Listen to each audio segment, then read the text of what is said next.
it looks like we are getting started. I'll wait just a few minutes to let everybody get started. Hello, everybody.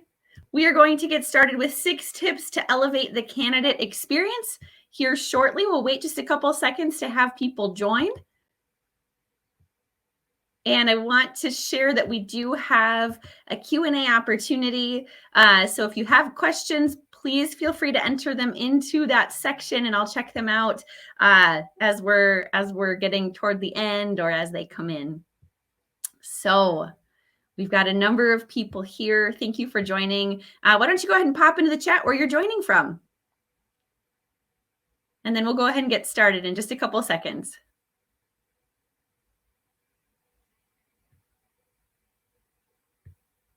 Great, great. Looks like people from all over. Well, welcome. Why don't we go ahead and get started? Today, we are going to be talking about 6 tips to elevate the candidate experience. Now, what is this all about? Now, your raving fans and most successful placements really all have one main thing in common, and that's a great experience. Whether it's starting at their application process, all the way through their conversations with your recruiters, and then becoming, hopefully, an alumni advocate for your staffing firm. Now, unsurprisingly, talented candidates who might fall through the cracks don't have that great experience. And so today we want to talk about how to leverage marketing automation to really create a positive candidate experience all across the board and talk about why that's imperative to the success of your company. So whether you are a couple years into using marketing automation and you just want to provide those candidates with the best possible experience and determine your ROI, or you're new to automation, you are in the right session to hear those key tips to creating that legendary candidate experience. So who is talking? I know it's always fun to hear a little bit more about the speaker to get some context. So my name is Kelly Schutrop.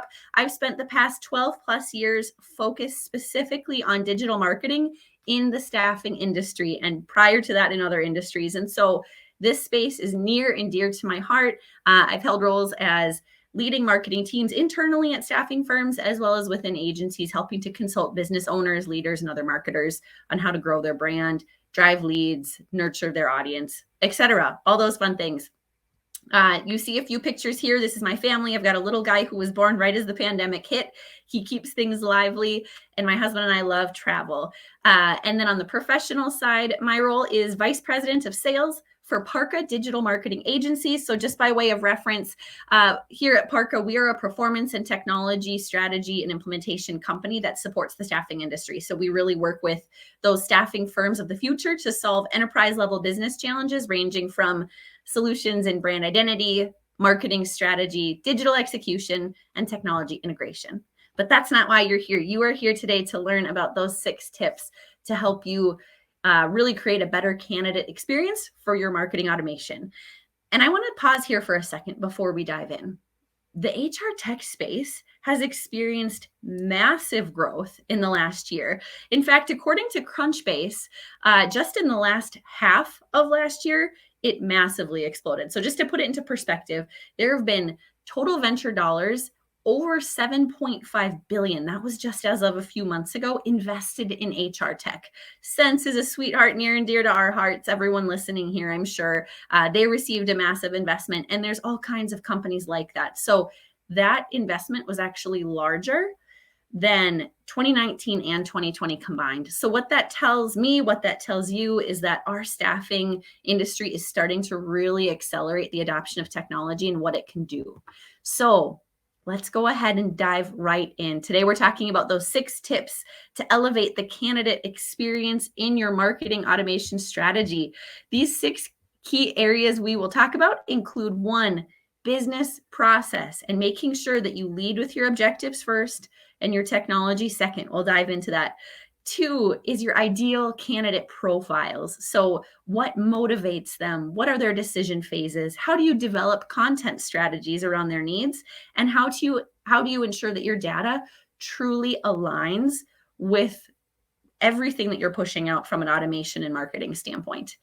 3 is the journey workflow. So creating that visual representation of your user journey map and how to physically establish that so your team can transition into 4, which is adoption.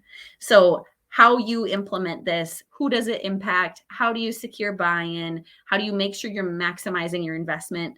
5, we will talk about the user-driven experience and how to get out of your own head of just implementing and hoping it works and really start looking deeper at A/B testing and having those users drive the results and tell you what's working and what's not, what needs to be modified. And then, of course, 6, we will dive into results, analytics, and optimization and really elevate from that one and done approach. So, this is not the type of technology that once you implement it, you walk away and say, good. I'm glad we're done with that. This is something that involves multiple iterations to optimize and create the best experience for your candidates, ultimately the best experience also for your team and the best ROI. And then at the end, we are going to dive into one of my favorite visuals, which is the digital maturity model. So you can get an idea of a snapshot of where your company is at and where you need to progress to take it to the next level. All right. So, like I mentioned, for those joining now, we do have a Q&A section. So please feel free to add questions or thoughts there, and we'll dive into those toward the end. Now, 1, business process, objectives first, technology second. Okay, I'm going to run a scenario by you. Love to see a show of hands virtually, comment in the chat if this is familiar to you. The CEO or the visionary goes to a conference and says, I just heard about this epic technology. It's in automation. We need to do it. Here you go, person in charge, implement it. Or you are the person in charge. You've seen all the demos. You get super pumped about what this piece of technology around automation can do for your business. So you just get approval for budget and you dive right in. Well, the challenge that comes into play with automation is that it is a beautiful tool, but it needs strategy and content and adoption in order to make it successful. So I want to share with you this technology adoption, really pillars of success that you do truly need to have, not only your technology, but it has to come from an overarching strategy. And we'll dive into that here shortly, what needs to be included in your strategy. So not only do you need the technology piece, what you're buying, but you need that people team, right? Who is executing on it? What is the process? How does it tie into your other data sources? And ultimately, what is your content strategy that's going to drive it forward? So by way of example, something that's near and dear to all of our hearts, I would hope, is Disney, right? And so just the concept of Disney, they set out to create an incredible customer experience. But if you strip back the entire experience they've put together, what do you have? You have some structures, you have some restaurants, you have some rides, you've got a big property, you've got ticket sales, right? You've got all of the infrastructure or the technology, so to speak. Without that, they would just be another theme park. But they have truly crafted their art around that customer experience. And so that's what we're going to be talking about today, how to take your technology, your automation platforms, and actually make them a fantastic experience. So when we're thinking about your business process, we need to really pause and think about what challenges you're facing, right? So it's not about running out and buying the latest technology, even if it's awesome, even if it is the right move, the right product for your team. If you don't have your challenges and the ultimate objectives that you're trying to accomplish in the back of your mind, you probably won't stay true to that North Star of what you're trying to accomplish. So want to ask if some of these common challenges are bouncing around your mind. How do I drive more qualified candidates into my pipeline? How do I measure the success of my technology or marketing efforts? How do I leverage my database more strategically? How do I create content that doesn't sound automated and thus, right? Like these are the kinds of things that I would encourage you to start thinking about. Why are you looking at technology in the first place? What are you trying to solve? From there, map out your desired outcomes. Okay, yes, you want to place more consultants. Yes, you need to find them. Yes, the speed to market needs to be faster. Fill in all the blanks. But what is your desired outcome? Is it that you create better efficiency with every single recruiter desk? Is it that you want your IT consultants that get placed out in the field to come back and work with your recruiters every single time, as opposed to just whichever staffing firm has the next cool role for them? Is it because you want to place more people hidden in your database? Now, all of these can track over to tangible KPIs, right? Such as retaining 90% of your recruiting team over the next 12 months. Because as we have all heard and seen, the term recruiter is actually one of the highest sought after roles right now, even above, different technology roles that have always been massively in demand. So thinking about how you can create efficiency that ties into your retention is huge. Or maybe you want to grow your revenue by 30% next year, or you want to place 25% more candidates who are already in your database. These are all valid outcomes, and you may have others as well. Please put them in the chat if you've got ideas that you'd love to share with the crew here. And then you want to think about your motivations. So what if this works? Truly, what if you say, all right, we're putting the investment into automation, or we already have, we know our challenges, we know our desired outcomes, we have goals around them. So what? There are so many decisions to make in business. Maybe your so what is that you want your staffing firm to be more attractive for future acquisitions. Maybe it's because you want your recruiters to truly have careers rather than just jobs. Maybe you want to travel or spend more time with your family in the coming year. These are all things to keep in mind. Even though I know today we're talking about that candidate experience within automation, it all circles back to what it is you're trying to accomplish and why. And then establishing those SMART goals, right? Specific, measurable, actionable, relevant, timed, and just thinking in that entire context of what are my business challenges? What are my desired outcomes? And what is my current process? And how does that align with technology? So you know what you're looking to accomplish, but what is already in place? So I would say one of the best ways to make automation work for you is to evaluate your current recruiting process. See what could be automated throughout that. See what makes sense to keep physically with your recruiters. And that's where you can start filling holes within your technology. Next, we will move on to ideal candidate profiles, their motivations, their decision phases, your content strategy, and your data to ensure that everything is well aligned.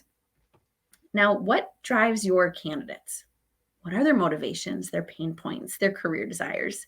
I guarantee they don't wake up in the morning and say, man, I just can't wait to get that recruiter note in my inbox because that's just the ultimate dream for me today, right? Like that might be a means to an end for them. Maybe their goal is to progress their career so that they can have some of those motivations we talked about. They can have more flexibility with their family and in their life. Maybe they want to work for a company that's going to stay remote focused. And of course, I can completely appreciate being a part of this industry for so long, as many of you have. These are different scenarios. If you're talking about a light industrial staffing candidate base, or an IT professional candidate base, or travel nurses, it is completely different. And your recruiters, if you are a recruiter, your boots on the ground and you're having those conversations day to day. So think about that. What drives them? And then take that step back and say, okay, if we're going to produce content in our automation channels to create the Disney effect, right? We don't want to just set up an automation and forget it. We actually want it to speak to our audience to help engage and nurture them. What are those journey stages? And by and large, whether it's a candidate or a client we're focusing on the candidate more for this conversation.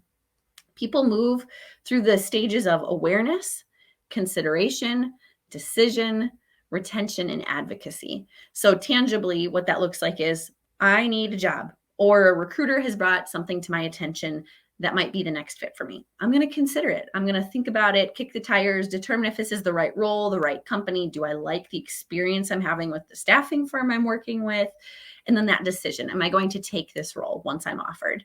And then retention, especially when you're talking about the professional IT or finance and accounting or HR staffing consulting roles, you want to have your staffing firm be the one that places them again and again, and then they can become advocates. So as you're thinking about this, people move from that new phase where you need to engage them. Now, new in marketing means a lot of things. New can mean, oh, I'm finding them through a paid ad or through a job board or through social. New in automation is more likely to mean we have their information, whether they were sourced by a recruiter or they applied to a job. They're here, but they're not placed yet. So how do we build that credibility and keep their interest and keep them moving throughout the process in a way that's not clunky? And I'll just pause here for a moment to share a story that's probably familiar to all of you. Not one we love, but familiar. So let's say there is a travel nursing candidate who applies for a role on a Friday.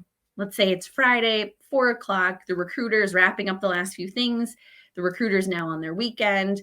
Once the recruiter hits Monday morning, they might be checking their emails, grabbing coffee, popping into 3 or 4 back-to-back interviews, and it might be Monday afternoon or even Tuesday before that particular candidate gets any formal touch point unless you have automation. And so rather than relying on that process, which creates stress for your recruiter, less efficiency for the overall company, less placements for your clients, and less communication for the candidate, you can amplify all of that by saying, okay, let's have tangible mechanisms in place that ask the candidate in an automated fashion through a form or a chatbot on the website. All right, you've applied. Here are some common questions that come up during the first interview. You don't have to explain it quite like that, but the very things that your recruiter would need to vet through. Do you have this certification? Are you open to this type of travel? Is this the comp range you're looking for? All of those things, they can be pre-vetted, which saves so much time and creates a great experience, because then that candidate knows where they're at in the process. They can move forward quickly. They can understand if they're in or they're out, where they're progressing.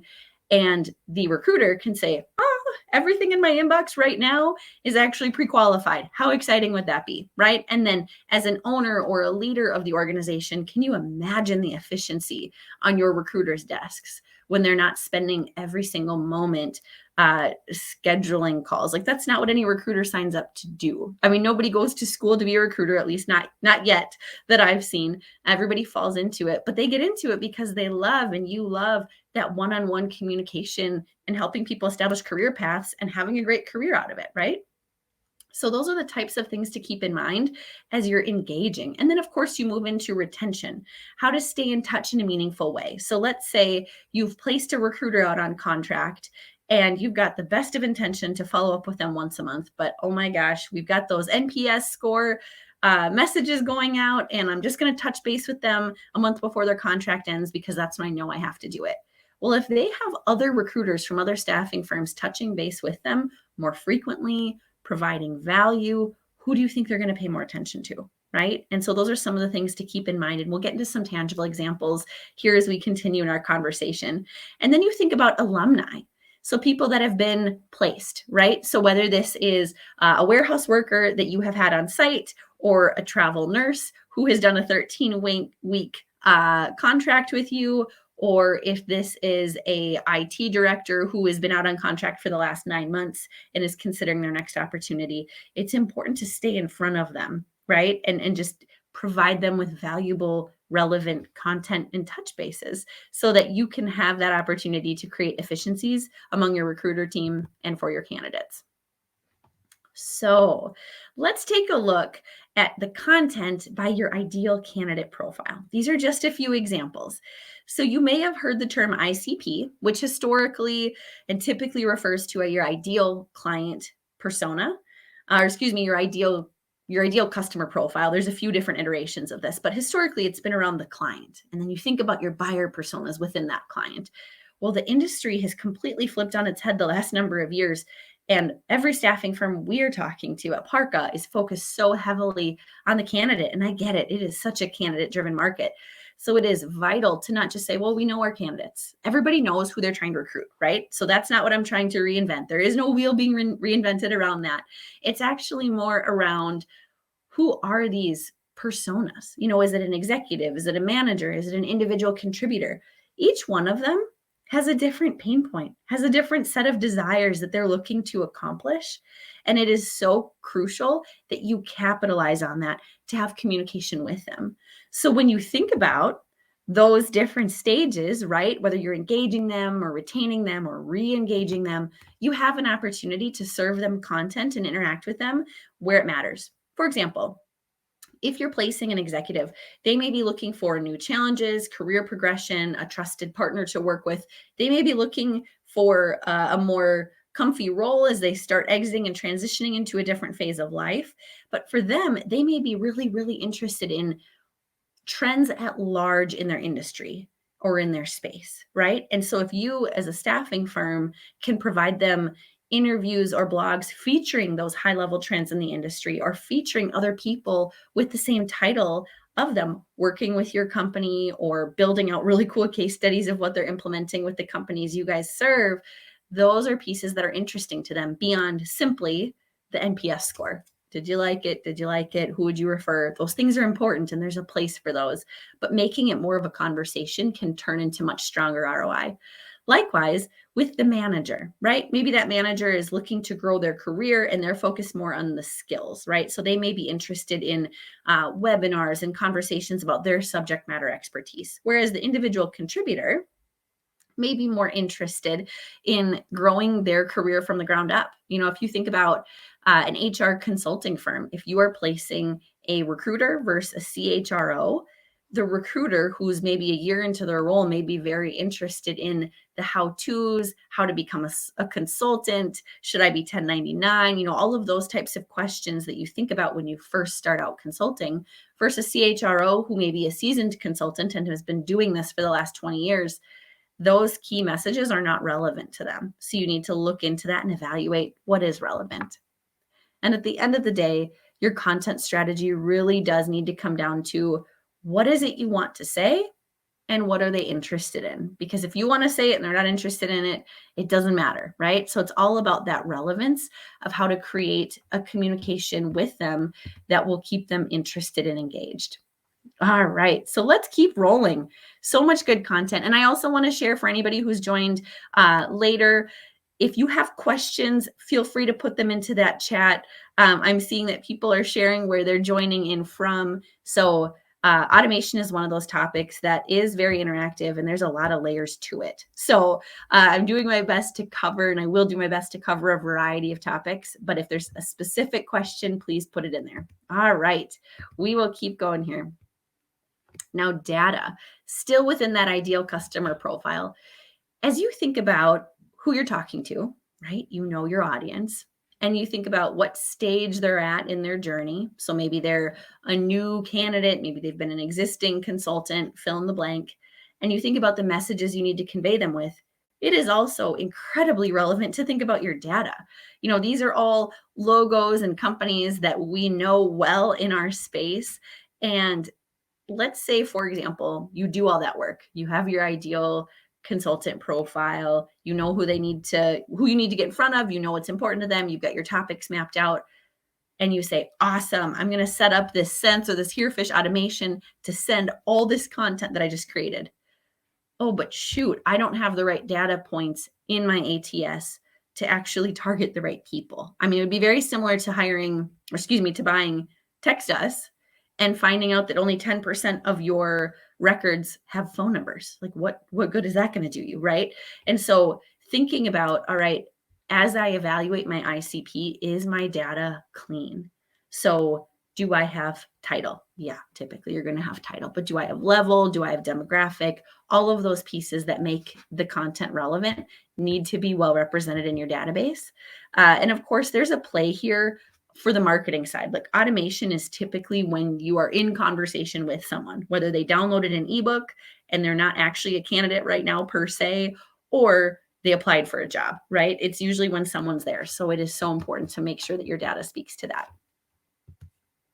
And then from there, we talk about the journey workflow. So the visual representation of your user journey and really the importance of mapping it out. So when we talk about this, I want to show you a few examples. So on the left here, you'll see recruiting and placement process, just a snapshot of a current state. Now, every candidate goes through different stages. They're in their research stage, they prepare, they apply, they interview, they decide, right? So they're determining if they're going to take a role. They go through that process. Once they decide, they've got time off between that and their next role. And then they've got their new job or their new opportunity, and they've got a trusted partner. And then, of course, if they're a consultant, this stage repeats many times over, right? And it could be once a month. It could be once a year. It really just depends on what type of role you're filling. And then you can think about how your automation maps into those different stages, right? So at the research phase, they may be a stranger to you and then they move into a visitor phase, and then they have an intake. So as you're looking through that process and really evaluating your journey workflow, you also want to take that step back and think about, okay, what matters to them at these different stages? What is triggering them? And how are we going to map this out? Now, this gets really nerdy, right? Not even necessarily technical, just really nerdy. And you think about those triggers. What's triggered them moving into the research phase in the first place? Is it because they had a change in workload and they're not interested in maintaining it? Or their company was acquired? Or their family just moved and they want to have something that has different flexibility in hours? Or all of the above, right? So you can check out those different triggers as options. But then you want to think about what is their goal at every phase and what questions do they have? So they may want to learn more about the particular company, or they may want to meet with the different hiring managers. And these are the types of questions they have. And then you can start from there mapping out ideas. So if that's what they're trying to accomplish, and those are the questions they're asking, from there, what kind of content pieces can you serve up to them? And so there's so much, as you can see, that goes right from, yes, buy the automation tool. Yes, make sure it aligns with your business goals. Yes, make sure it speaks to your audience, but really make sure it speaks to your audience, because no two candidates are alike. You can group them into different categories by ideal candidate profile. But just like this one, you can see overworked Olivia. Overworked Olivia might have the exact same job title as somebody who has a different persona because they're moving for different reasons. And so the really beautiful thing about having a journey workflow at the end of the day is being able to tell your team, here's what's going on, right? And we'll talk about adoption here shortly. But as you bring a new tool or you work to enhance an existing tool in your company, if everybody's like, well, there's another tool I got to implement, another tool I got to use, but they're not able to really see the big picture of where it fits in, it's going to be lost on them, right? And then you're probably not going to get that adoption and the acceleration that you could. But by showing the leadership team and by showing your recruiting team what the purpose is behind an automation process and how it will address these points and how it alleviates your recruiters to then create a better experience for the consultants, because the recruiters are not having those people fall through the gaps, it creates so much value. So from there, I want to share a little bit more about adoption, right? So who does this impact? How do you secure buy-in? So this visual may not be new to you. Talent Tech Labs is a sponsor of World Staffing Summit, and they have done a fantastic job. This is actually their 10th talent acquisition ecosystem. And as you can see, everything from source to engage to select to hire, there are literally a few hundred different companies here that can support the technology ecosystem. And of course, automation doesn't touch every single one of these. But as you start looking into this, it's important to say, okay, depending on the tools I buy and I invest in, how does it benefit? How does it benefit my company, my recruiters, my sales team, my leadership people, my consultants, my clients? Because if you're not able to have that narrative going into investing in automation, like I said, you're probably just not going to gain the full traction and the potential you have. Now, I have a comment here, and I'll try to jump into them as I see them come in. Now, I've got a comment around, we use empathy maps in the past to help build stories around clients and candidates, and it's been really helpful in developing target personas. Thank you, Erin from Vanderhouen. Erin is a really, really smart marketing leader, so shout out to her.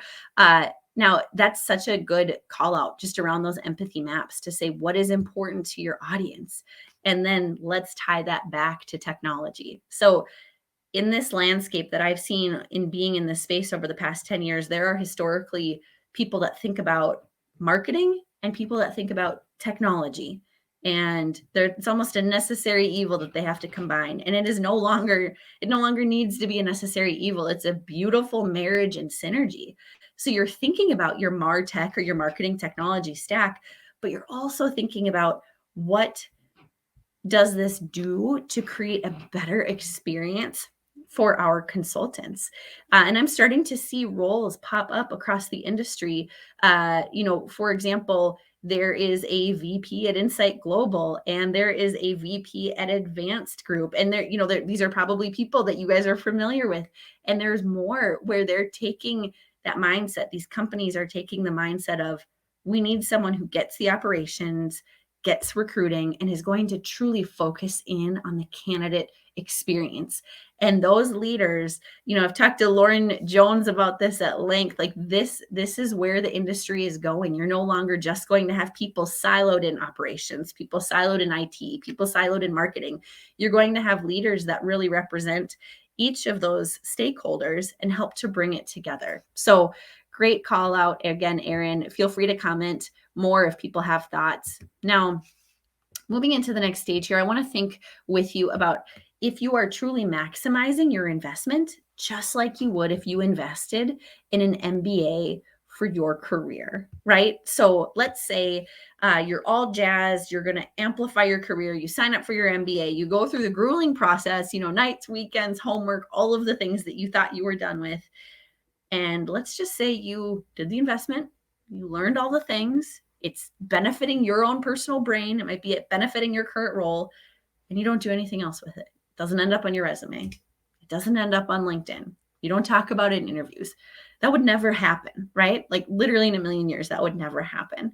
And so I would view automation and other technology investments the exact same way. If you're going to implement it and only tell your current inner circle that you did it, right? Like, hey, everybody I'm rubbing shoulders with day to day at work, we did this cool thing with automation, but you don't turn it into really a branding and a PR and a differentiator push to your clients and to your consultants and to your future recruiters, you're missing that opportunity. So as an example, we work with a company that focuses in on HR consulting. And there's one particular recruiter that I've gotten to know, and she has so many consultants out at the field at a given time. And prior to them truly investing in automation, in order to keep those consultants happy and to keep them placed and to maintain the relationship so they didn't accept roles with whatever competitor found them for their next role, she'd have to send manual texts, manual emails. And now that process is automated, as you all know, it's such a beautiful thing because she has literally, over 1,000 automated texts that go out in a given month for her particular candidate pool, her consultant pool. And she's got automated emails, and they're written in a way where it literally comes from her, right? So if someone replies, she gets the reply and she can maintain that conversation. And it just elevates the experience, not only because it's from her, but it allows her to actually make those touch points. Because we all know how it is. Your day gets busy and you're like, shoot, everything is on my list. And these are the 3 fire drills that have to get done. But my back burner list, which is super important, I never get to. You don't want your consultants to be that back burner list, right? Because your recruiters are making money to keep those consultants in the field, but they're also making money by gaining new consultants.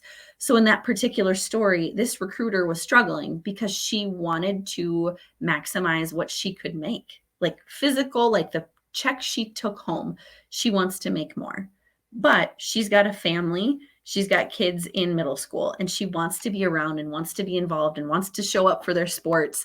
And so she was forced to decide before they had automation, do I want to sit and spend more time plugged into my computer to send more messages, do more follow-ups at the detriment of not being able to see my kids and spend more time with my family? But now that it's automated, can you imagine the retention scenario that creates in that recruiter? Like if she were to be recruited by another staffing firm and they didn't have that level of support, I mean, she's literally doubled the number of consultants she has out in the field and has maintained that because the company invests in automation. And like I said, it still all comes back to that automation and the experience around each consultant because they're getting better and more touch points. All right. Now, user-driven experience. I want to encourage you to get out of your own head and actually A/B test. Automation is one of those things, as I've talked to marketers, there's some familiar faces here like Rob Mann and Lauren Jones. They host a really great podcast called You Own the Experience that I'm sure you're all familiar with. We've had some conversations about how automation gets the rap for plug and play. All right, we bought it. Here, Fish Sense, fill in the blank, Marketing Cloud, it's implemented. We've got the basics, we've got happy birthday, we've got happy anniversary. We're good, right? Like, check it off. Like, let's just be done with it. But it truly is an ever evolving process. And so getting out of your own head, what I mean by that is don't just set up the workflow and assume it's good to go. And there's nothing that can be optimized from there. So let's say, for example, you are moving into a redeployment campaign. You've got your audience there, that active candidate profile. You've got your intent. You want them to keep coming back. You want to give them value. Your KPIs maybe around content engagement, different triggers that they're taking, redeployment conversions, and you've got your basic touch points, right? 60 days from the end of the contract, then 6 weeks, then 5 weeks. Any of these different workflow examples, you could say, I'm going to set it and forget it. It should be good, right? But instead of doing that, take a step to say, all right, what's working? What's being opened? Are the subject lines actually relevant? Once they're in it, are they clicking? Are they taking the action? Are they doing the call to action that I am hoping that they're going to do? A prime example of this, and we've seen this multiple times with staffing firms that are really impressive. They'll set up an automation around that NPS score, right? I've got a consultant in the field. I'm going to hit them with the same, how are you liking your role? How's it going? What's your experience like? I'm going to hit that with them every 30 days or every 60 days. And it's the same, rank it on a score of 1 to 10. And then at the end of it, we will say, hey, do you have anyone you want to refer? Here's our referral program. This is why it's great and beneficial. But a way to A/B test this process and really be thoughtful and strategic about it would be to say, okay, how about if the first email I send, they actually do a 10 out of 10, this is the best role I've ever had.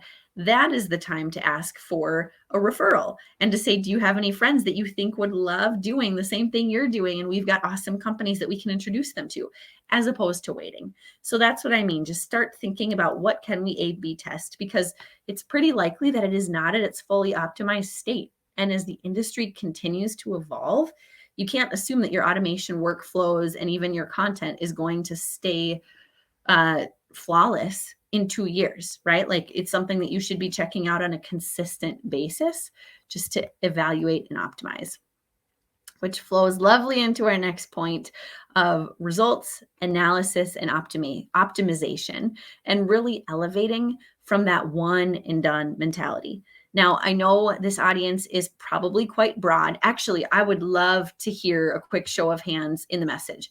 What is your role? What do you do? Okay, so here's your options. You're a marketer of some kind. You're a recruiter of some kind, sales, operations, leadership role, right? And fill in the blanks if I'm completely blanking on a role. So I would love to hear what you are and what you focus on, because this can help me shape what it is that I'm speaking to. Great. Automation sales, very exciting. Okay, recruitment marketing specialist, marketer, operations leader, recruiter. So we have a wide audience here. This is great. Sales leader, marketing strategy, and operations. So honestly, automation touches each of you in different ways. If you are the marketer, you are literally the one saying, okay, I got to get in the heads of my recruiting team of what it is they share with their consultants, because I need to automate it and make it amazing and provide value, right? Now, if you are focused on recruitment technology operations, you are trying to evaluate, okay, what is the right tech stack? Like, do the right pieces communicate that can actually drive revenue? And if you're on the sales front, you're just like, man, how does this help me? How can I get it to move, right? And so as we talk about the results, the analysis, the optimization, and elevating from one and done, it really does get that wrap of like, once it's in, it's set, but we can't think about it that way. So I want to encourage you that whether you are looking at redeployment campaigns or re-engagement campaigns, nurturing on contract or curation in order to elevate that candidate experience, you have to think about it like, okay, it went out, it's running, what is it doing? As another example, we have a client and they focus on very high volume staffing, and we've set up a variety of workflows. And this is actually not anything to do with Parka. It's more just, this is a common use case, right? Even if you're a marketer implementing this internally. Now, your automation is set up and you're like, getting interest from other people in the company who have made this investment. Maybe it's the ownership, maybe it's a leader, maybe it's an operations leader that says, all right, what is it doing? Is there ROI? And it's not always as simple as saying, yeah, that redeployment campaign, here's the open rate. It's totally exciting. Like, that's not the number people want to hear about. The number they want to hear about is, we had this many additional consultants placed because of the automation we have in place. But that is something that takes time. So it's important to remember that it's not all a one fell swoop. You have to give it, give it a few months, give it a quarter to start evaluating. So I want to share a few examples with you about when automation goes wrong and when it goes right. So these are hopefully not familiar scenarios to you, but I can say they happen very often in the industry. And these are tangible examples that I've had conversations with. So one is a mid-sized staffing firm, 70 different workflows, primarily asking candidates for referrals, to fill out surveys, provide reviews, but they didn't prove value back to the candidates. Now, if you think about how much time it takes to have 70 workflows and how many consultants and candidates that applies to, that's a lot of work. That's not just somebody flipped a switch and hoped it worked, right? But that high level, take a step back and analyze what's working, also comes back to the strategy of why you're doing it in the first place. And if it is truly to grow as a company, to make more revenue, to create a better experience for your candidates, to place better talent with your clients, if you are only sending messages that are asking, right? Like, please fill this out, please do this, please do that, and you're not providing value, you're creating a one-way street, and it's gonna hurt you in the long run, right? So by adding that value back, kind of like how we talked about how applicable it is to speak to each individual ideal customer profile or candidate profile, that's where the value comes in. Because that mid-sized firm said, God, I don't know what else we should be sending. Like, we can ask them for referrals. These are all the basic things. This is just what everybody's always done. But then you start unpeeling the layers and say, okay, this is what's important to this audience. This is the type of content we should be producing, right? Another one, large staffing firm built a linear journey at different stages of the candidate life cycle that weren't dynamic based on the feedback of the candidate. So this particular example goes back to that NPS score.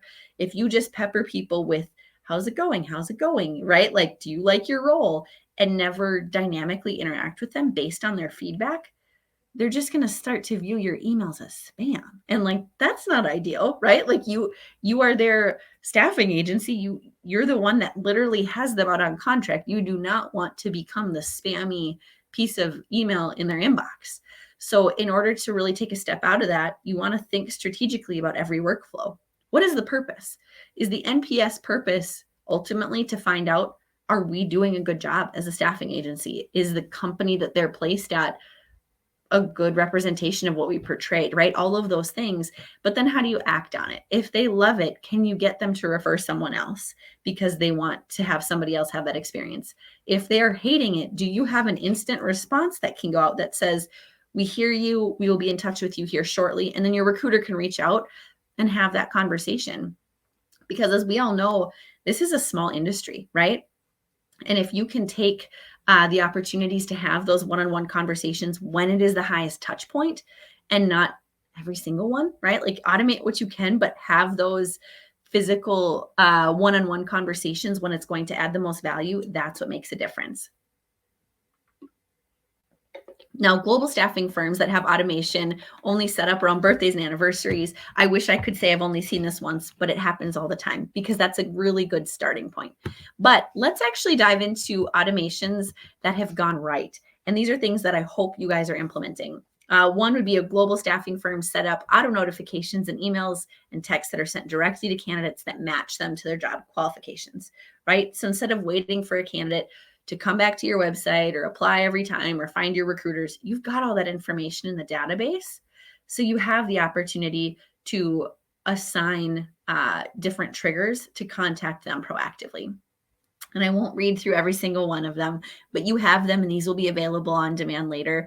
But another example would be a mid-sized staffing firm creating a strategy, content automation workflows for both existing clients and candidates that historically were having a bad experience with that staffing firm just because there wasn't enough people, there wasn't enough boots on the ground to physically meet the demand. Now, this is a very common scenario. I'd actually love to see a show of hands in the chat. what area your staffing firm focuses on. So are you focused on professional services like IT, finance and accounting, et cetera? Are you focused on travel nursing? Are you focused on light industrial? Or are you a provider of services into the staffing and recruiting space? So I'd love to kind of hear a show of hands or see a show of hands virtually of where it is you guys focus. So I'm seeing IT, I'm seeing professional services. Okay, perfect. And I see a comment just because this is a live format where it says iterate, iterate, iterate. I would love to hear some additional expansion on that. I missed when it came in the moment, so I'd love to expand on that if there's an additional thought. But thank you for everyone who is sharing right now where their focuses are, right? So travel nursing, mostly IT professional services. So these automations are probably going to be so relevant to each of you, just because you think about the shortage of recruiters and that being literally one of the most in demand roles, and then the shortage of candidates. There's just not enough demand to go, or excuse me, enough supply to go around. So in order to actually create something that provides a good experience and retains your recruiters and doesn't burn them out, you want to have these automations in place. So I want to share next the importance of thinking about your technology truly like an investment, right? So this is a funny cartoon. It's one of my favorites, right? CMO of the month. You've had like days to deliver results. Maybe it's time for a change. Now, unfortunately, this is actually a very common thing, especially when you're looking at CMOs and VC or PE-backed firms, but it should not be something that's common with your technology, especially. When you implement automation, it takes time to massage it to get it right. And the best way you're going to have ROI from that investment is to really evaluate it like an employee. So let's say you have a role open. So track with me. You have a role open. You look for an employee or a potential candidate set that has the best experience, that comes from some similar background. And they say, here's my track record. And you say, great, let's try to pick you up and put you in this company and see how far you can run. You would not give them a month and just say, well, I don't know, you sat at your desk or you were remote and you didn't do anything, right? Like you would set them up on orientations. They'd have conversations with all of the key leaders. They would get, stakeholder buy-in on the just ultimately they'd try to understand what's going on, right? They'd get their arms around it before they jumped in and started making recommendations and started making massive changes. Now, this is the case for just about any leader role, right? So if you think about automation in the same way, if you just plug in your technology and go play, and then a month later go, I don't know, it didn't do anything. That's probably not the problem of the automation tool, right? The challenge there is on the onboarding of the automation, essentially. So if you can take that step back, as we've discussed throughout this presentation, and say, why am I investing in technology? What are the pain points I'm trying to solve? And if you're here, it's probably to create a better candidate experience for one. Who are those candidates? Beyond the title, beyond the pay, beyond the experience level, what motivates them? What are their pain points? What type of content would help them as they move throughout those stages? And then you create really thoughtful content around that and plug that into your automation, and then let it proceed through its workflow, right? Like give it a number of months, give it a quarter, see how people are interacting with it. That's when it's time to start making more educated decisions around what's working, what's not, what else needs to be implemented, right? So I'm sure this is fun for all of you, just to think about every piece of technology that your company has as a staffing firm or even a supplier to the staffing industry. It's insane. You've got your ATS, you've got potentially a different CRM, you've got your automation tool, you may have a different texting platform. There's so much, but automation is doing a really good job in our industry of pulling it all together. So today we talked about a lot of different pieces. We could spend an hour on each of these and dive deeper. If you have questions, let's talk offline, find me on LinkedIn. But I want to recap what we looked at today, and I want to dive into that digital maturity model. So as I'm recapping this here, if you have any specific questions, please put them in the comments below and I'll do my best to hit them before we head out today. Now, we talked about business process, how you need to have an objective before you start investing in your technology.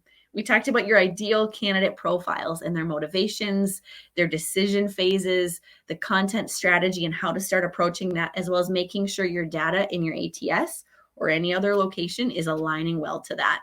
Then your journey workflow and the importance of showing the team and really breaking down, here's the journey that our candidates and consultants are going on, and here's what's important to them at each stage. And this is how we're mapping it out and starting to get that buy-in. Then we talked about adoption, right? So who it impacts and how to secure that buy-in. And then user-driven experience and making sure you're A/B testing. And it's not just based on what you think you should change. It's based on how your users are interacting with it that prompts the change, right? And then, of course, results, analysis, and optimization, right? So elevating from that one and done mentality. Now, here is the beautiful and epic and complex digital maturity model. Shout out to Smart Insights. They've created wonderful resources such as this. Now, what are you looking at? You're looking here at digital capabilities on the left side and the different stages companies can be at throughout the right and beyond. Every company starts somewhere, whether you're talking about automation or you're talking about any sort of technology or marketing implementation, right? So if you look through your strategic approach or your performance improvement process or your management buy-in, I want you to look at this and start mentally circling where your company is right now. And maybe it can drill down. Maybe you're a part of a massive company, right? Like maybe it's a multi-billion-dollar company and you own one specific dynamic and that's just where your wheelhouse is. Maybe think about it for your specific division. Where are you, right? Do you have no strategy, no KPIs, no digital skill to implement these things? Or are you fully agile and strategic aligned? Do you have lifetime value key performance indicators? You know, most companies are kind of a smattering. I would say there's few in our industry that have self-identified, at least that I've talked to over the years, in all fours and all fives. So if you're seeing that, I would say it's okay. But if you are there, man, props to you because it takes a long time. So please comment below, what overall average would you give yourself? Right? You might be a 5 in one, you might be a 1 in another, but what score on a scale of 1 to 5, your digital maturity, what would you say as it comes to implementing technology, automation, marketing to help support your candidate experience? So as you guys are commenting there, keep thinking about any other questions you have as we're approaching the end. So I want to leave you with one of my favorite quotes, which ultimately is, Rome wasn't built in a day, but they were laying bricks every single hour. So the journey and the story and the message behind automation is nothing happens overnight and it's going to continue changing. So I encourage you to have people on your team that are those leaders thinking about, what is my overall candidate experience and how do I align technology and marketing and that strategy and that content piece to truly elevate what it is we're looking to accomplish and drive it back to your business goals. My name is Kelly Schutrop. I'm with Parka Digital Marketing Agency. I've enjoyed being with you guys all here today. If you have any additional questions, I'll hang out for a few minutes. Otherwise, let's connect on LinkedIn. I share a lot of nerdy content like this. It's a fun space to be in between marketing and the staffing world. So I would love to hear from you, love to share with you. I also host fireside chats every single month where I'm interviewing some really cool leaders on what they are doing and implementing throughout the industry. Lauren Jones has been on there, Pankaj Jindal from Sense, Billy Davis from Herefish, etc. So thank you everyone for joining me, and I appreciate the shout outs. Hopefully this was helpful for all of you. Comment with any questions below and we'll hang out for just a few more minutes.